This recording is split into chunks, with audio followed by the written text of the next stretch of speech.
So next, I want to introduce Dorit Roest. And you also have a special guest, which is Luc Jansen, but that's something that we will hear about more. I want to invite you to the stage and tell us something about the US. Thank you, Anushka. Hello, everyone. Here's my clicker. Thanks. I'm also going to start my timer, just to be sure that I make it worth your while. So nice to meet you. I'm just curious, here in the audience, who of you are startup founders? Yes, and do you all have an office here in the Netherlands? Raise your hands if you do. And anyone that already has an office in the US? Not yet. Ambitions on expanding to the US in the near future or longer future? Great, great. And I know that there will also be some viewers at home that that have those ambitions, and that's why I'm here today. The US is the world's largest economy. I mean, apart from the big tech market and the many investment opportunities, there's 300 million, well, over 300 million of sort of the same people that speak the same language, and in terms of size and wealth, that just brings a lot of opportunities. And our country is small and limited, so how do we tap into those opportunities? That's why I am offering you the 10-step roadmap to the US, and we'll go through that in this talk, because it can be quite intimidating to scale your company to the US. And I have to say, I was one of those entrepreneurs that found it quite intimidating.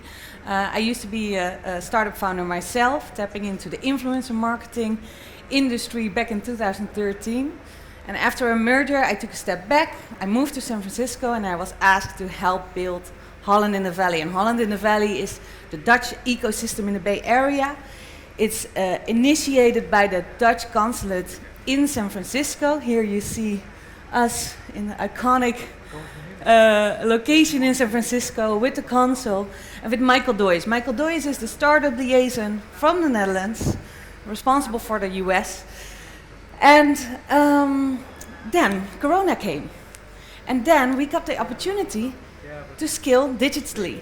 We started a platform, we created a community of local experts and mentors, and we connected them to the many Dutch founders that have plans in the US. And that blueprint, we also hosted a lot of events and programs, that blueprint was so successful that now we are going to expand that framework to other hubs in the US under the name ScaleNL. So if you think, ScaleNL, I've never heard of it, it's because it's new.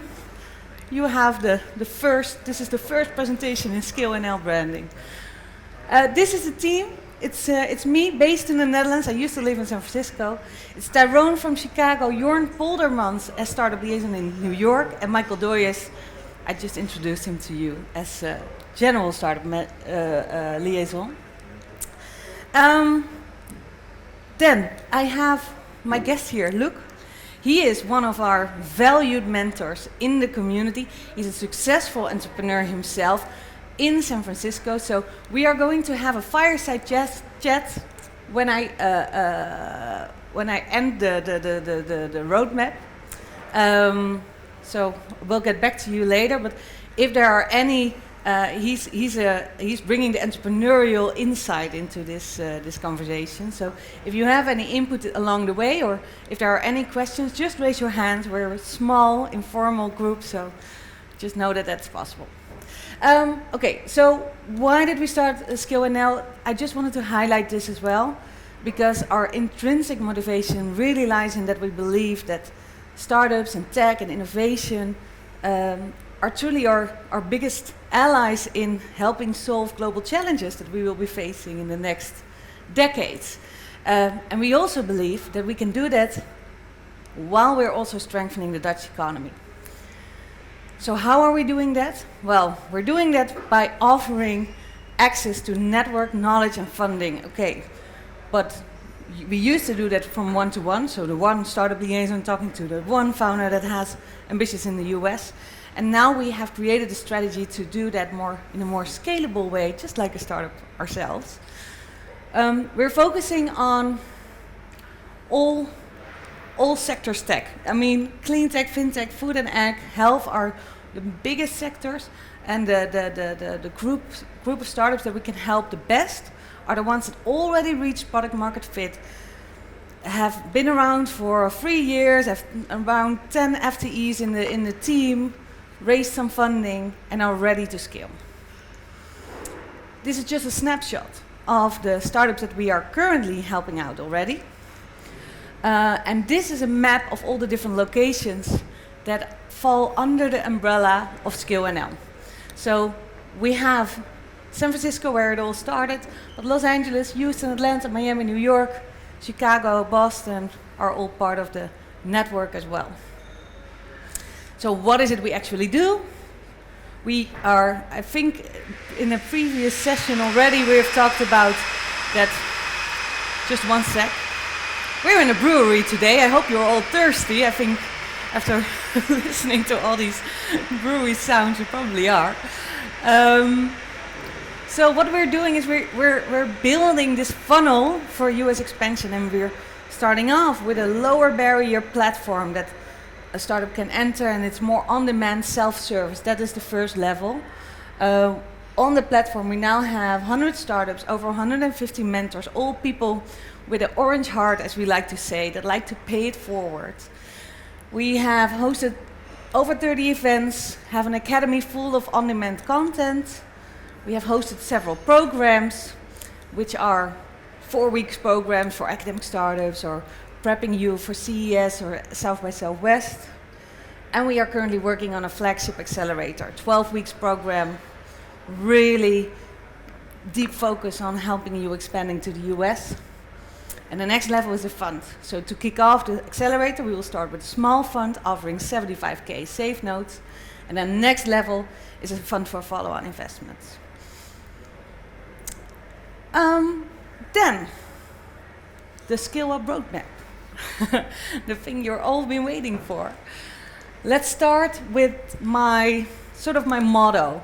Be stubborn about your goal, but be flexible on how to get there. I figured, be stubborn about your destination. I want to go to the US, but there are multiple roads that lead to the US. So the one roadmap that I am mapping out here today is not the roadmap that you have to take.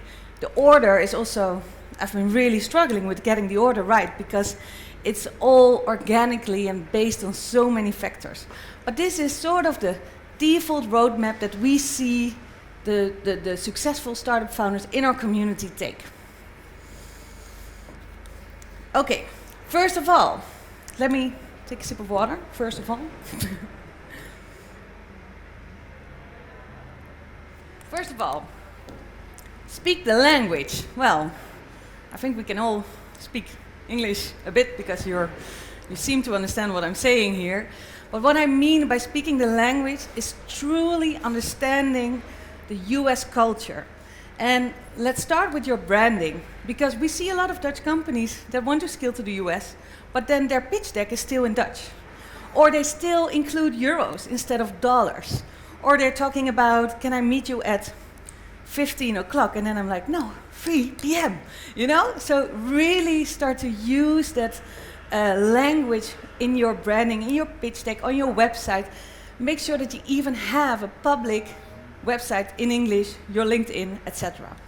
Then next up, your product. I mean, you probably have to adjust some customer contracts. You have to keep in mind that data privacy, IP, all those elements, regulations, you might need to make some adjustments to your product before you're able to sell it in the US market, especially if you are in fintech, if you are in music, if you are in health, then there are a lot of regulations you need to navigate. We're going to talk about that with Luc as well, because Luc has some nice advice on how to navigate those regulations. And last but not least, the pitch. I don't know if any one of you knows David Beckett. He's like the pitch coach of the Netherlands. He has created a tailor-made a workshop on how to translate your pitch into a US pitch. And a couple of highlights that I want to share with you is that, for instance, we had an event and one of the US investors said, "Why do Dutch startups always tend to underwhelm me?" And everyone was laughing. But it's a real thing. We are so honest. Doe normaal, dan doe je al gek genoeg. Niet je hoofd boven het maaiveld uit. You know what I mean? Just be normal. But in the US, you have to sell that dream. Don't be humble. You have to sell that confidence. And another element is the fact that a lot of people tend to, in their pitch, Dutch pitches, they tend to explain what you've done before as proof how good you are. But the US people, they just want to know what are you going to do and how confident are you to get there. So make sure that you shift that perspective from what you've done and to what you're going to do. Yes. So those are just a few highlights, much more to talk about, but just a few highlights. Then, do your homework. And this is the big barrier. I mean, a lot of people might want to expand to the US, but you don't have time because you're so busy getting to product market fit. Our advice is just take a quarter, 3 months. No analysis paralysis, you know? Gewoon.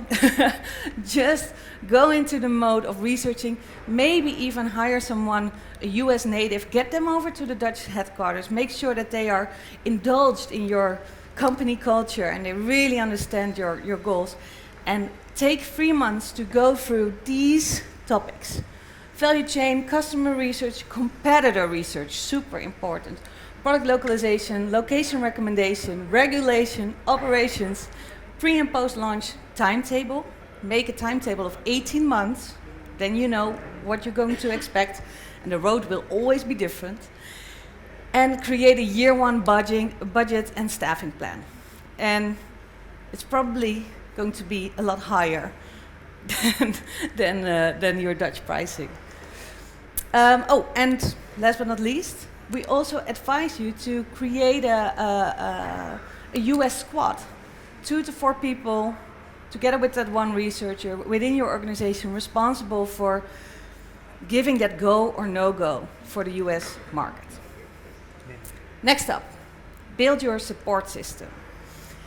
There is a lot of support out there. I mean, I wasn't even aware how much the Dutch government does to make sure that we succeed. And not only the Dutch government, I mean, there are so many organizations helping you out. Dutch Basecamp will host a session after this session together with the startup liaisons. That's a great example. TechLeap, Venture Cafe.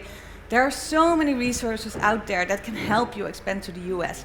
So make sure you make use of it because they are saving you a lot of time.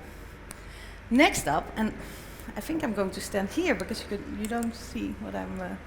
Next up, advisors. In the US, it's way more common to hire advisors that are super specialized in navigating the US startup landscape.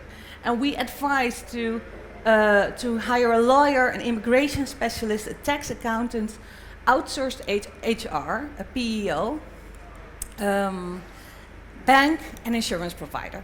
Just make that list, find the right people, ask around, and then you'll get there. And then last but not least, mentors. I was really overwhelmed by how willing everyone in the US is to help you out. The term paying it forward was new to me, but it means instead of Anushka helps me and I help Anushka, Anushka helps me, and then there's this new woman trying to make it in the US, and then I help her. You know, like paying it forward instead of only doing stuff for each other. And that culture is really embedded, and that's why it's so interesting to find some mentors that will help you and help you succeed. Then, behave like a tourist. Before you move to another country, you just make a few visits, right? So that is what I want to advise you as well. Make sure that you are aware of what kind of trade missions, exhibitions, competitions are out there, and participate in them. Especially, again, the trade missions. They are facilitated by the government. They are a huge opportunity to really get to know the startup ecosystem from inside out.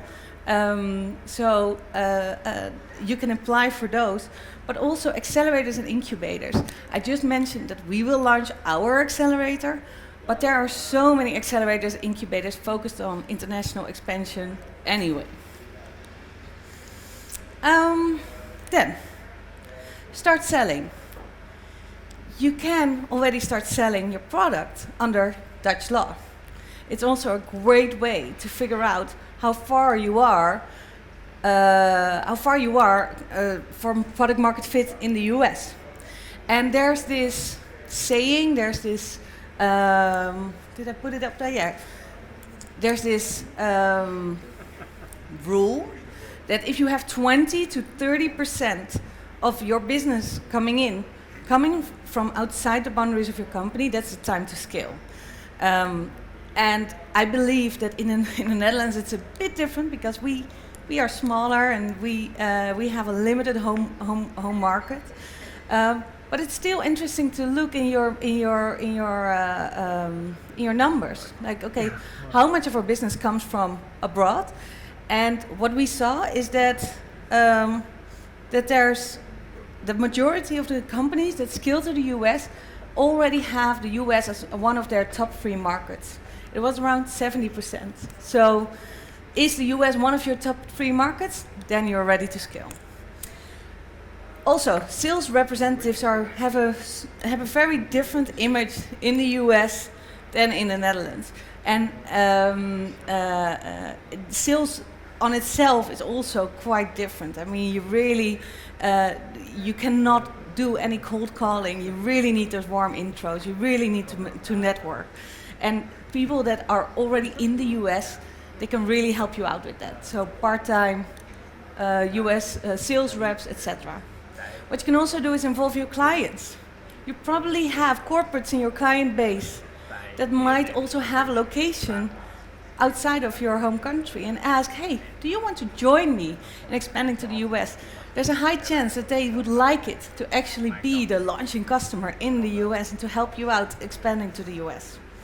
There's a high gun factor, you know? Then, choose when, how, and where. This is very important because this is something, it's just so complex. When do you know this is the right time? You don't want to be too early, you don't want to be too late. So as I just mentioned, a lot of the companies, 60 or 70%, already have the US as one of their top 3 markets before they expand to the US. Also, we see a trend that before 2014, around 60% of the companies that expanded to the US was pre-Series A. So 60% was pre-Series A. Then after 2014, the 5 years after, it was only 30%. So we see a trend that companies are waiting until they are pre-Series Series A to expand to the US. And I think that is not the best case, especially for the Netherlands, because it's so hard in the Netherlands to get that early stage funding. And there are so many opportunities out there. So this is something, I was trying to make a statement here, but there's just a lot of sides to this story. What do you think, by the way, Luke? Can we put the sound for Luke on? Hello. Do you have to wait, or can you already? Yeah, I think it depends, like you're saying. But I think that if, for example, you need to get a bigger market to prototype, to try out, again, 330 million people that are quite homogeneous in language and culture. I'm hyper generalizing right now. And it's not state dependent what you sell, then sometimes it makes sense to raise that early stage capital, like you're saying in the US, to have that as a help in a prototyping stage. And being really pre-revenue, pre-anything. And sometimes US allows for that higher risk play early stage, I guess. So I guess it depends. And that is the story of this story. I mean, it all depends. But this is, I hope this already gives a feeling of how to decide when it's your time to move.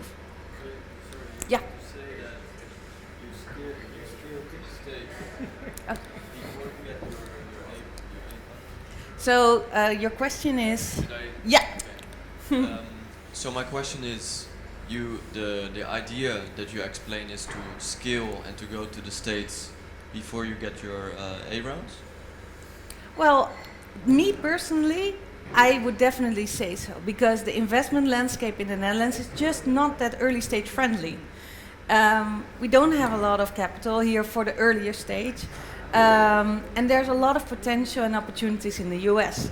On the other hand, looking into the theory and the data from Europe in general, I see a lot of people stating, don't go before Series A because you won't have a chance.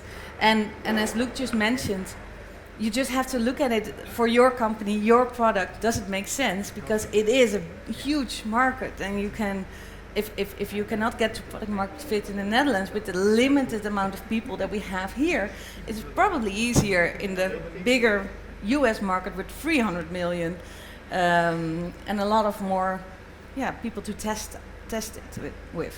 Yeah, absolutely. I think that to add to Dorit's comment, Thanks. or answer is, if you can bootstrap your product, it also depends on what product you have. You've got hardware, right, or you've got software. That also makes all the difference. There's so many different factors, so I don't think there's one size fits all here. But if you can bootstrap your product, your company, until you get indication of your revenue streams, your profit margins, your product market fit equation, whatever you may call it, and that may then allow to see like, oh, does it fit in the American culture? And then you'll be maybe better off to not put a giant effort into relocating your company, doing some kind of entity flip, whatever, in the US if you want to raise your capital there, because it's a lot of effort and it's not easy to do that. So I think it just depends what you are as a company and what you value now. If you're bootstrapping now, then it may make more sense to wait until you got data what your product does here in this market and then see what it does later. So I think it just depends. Yeah, and this is why it's so Thank you. important. Yeah, of course, thank you.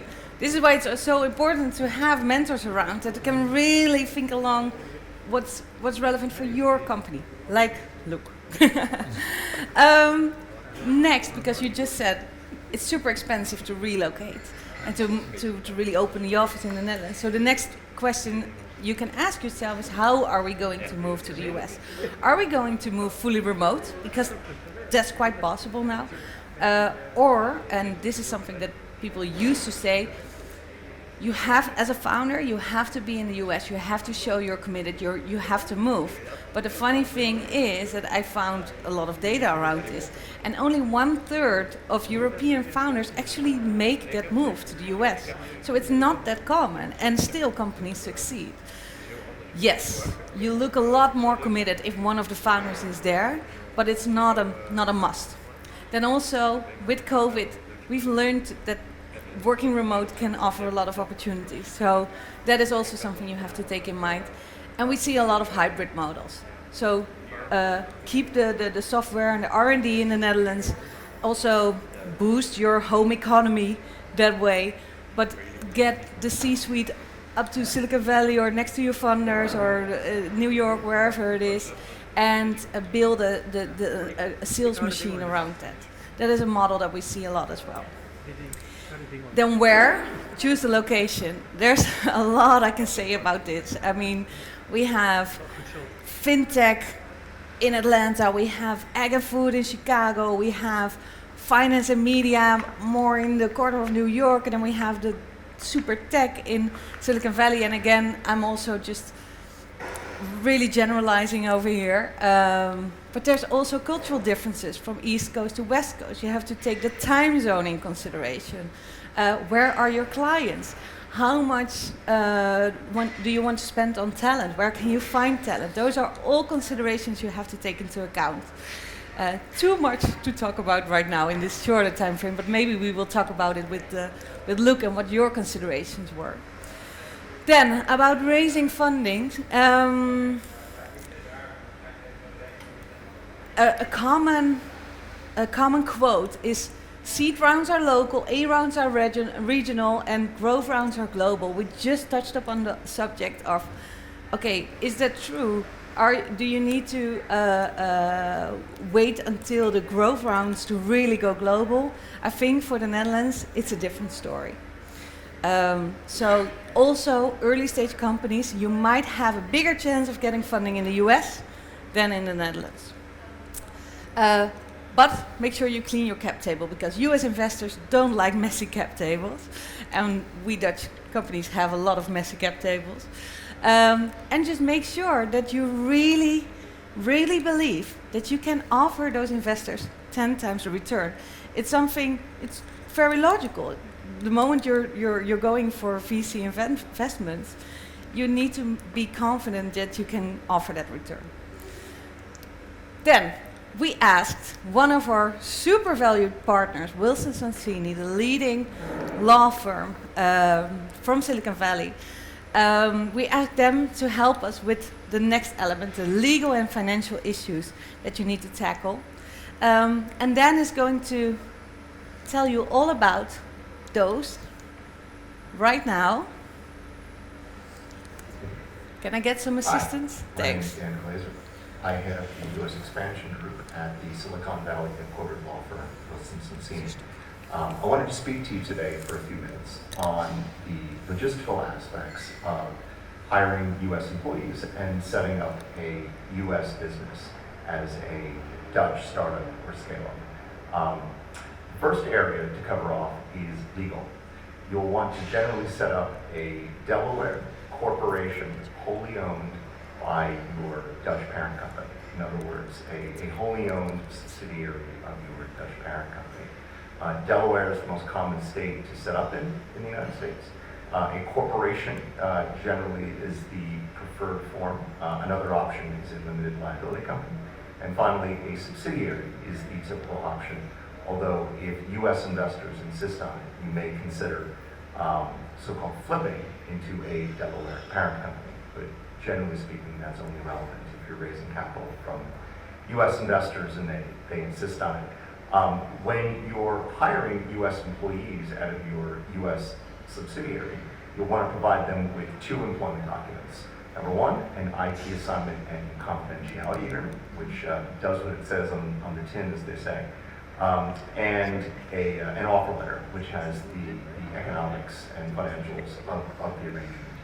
And each time that you hire employees in a new state, you'll want to do two things. Number one, you'll want to give them state-specific versions of those employment documents, because employment law in the U.S. is state-specific for the most part rather than federal, so you'll want to use the correct state-appropriate employment documents. And number two, you will want to register to do business as a foreign Delaware company trading in that state. In other words, if you hire employees in New York, you want to provide them with New York employment documents and register to do business as a Delaware corporation operating in New York.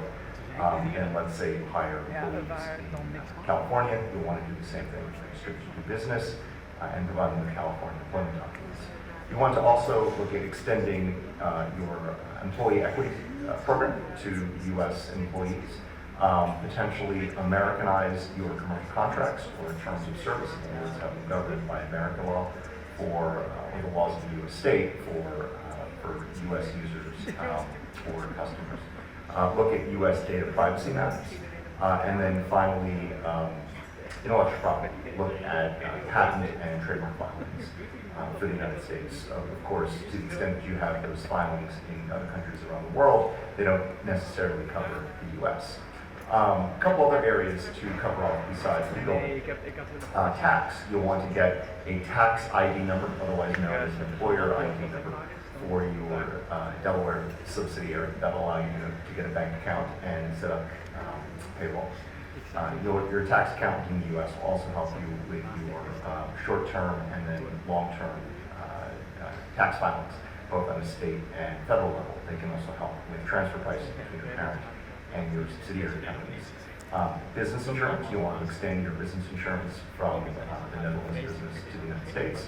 You want to set up a separate bank account for your U.S. subsidiary. And you'll want to set up payroll and benefits. In other words, a payroll program and health insurance and retirement benefits for the subsidiary. U.S. employees typically will expect health insurance and retirement benefits as a part of their employment. So those are the five main areas. legal, tax, insurance, banking, payroll, and benefits. Thousands of companies do this every year. And there's a very straightforward path. Just stay on it, and good luck. Thanks again. Well, thanks again, Dan, because this is super valuable. I will make sure that this short video is accessible for everyone, so you can rewatch it the moment it's relevant for you, because then it's a lot of value in a couple of minutes. Okay. Almost last but not least, building the US team. I have great news. From November on, the travel ban is lifted, and if you're vaccinated, we can go to the US again. Luke and I both made some detours in Mexico and Bonaire to enter the US because of the travel ban. So this is great news. Take at least half a year, but probably even a year for visas. B1, L1 for instance. Make sure you get an immigration lawyer that helps you out on it. Build a US squad, 2 to 4 people that come from the Dutch European headquarters, the DNA carriers, the decoders, and build that local team as fast as possible. And where do you build that team? Well, just start with a virtual mailbox if you're still in the Netherlands. But the moment you get out there, start in a co-working space. And if your headcount goes over 5, only then get a dedicated space. So this was the roadmap to the US in 10 steps.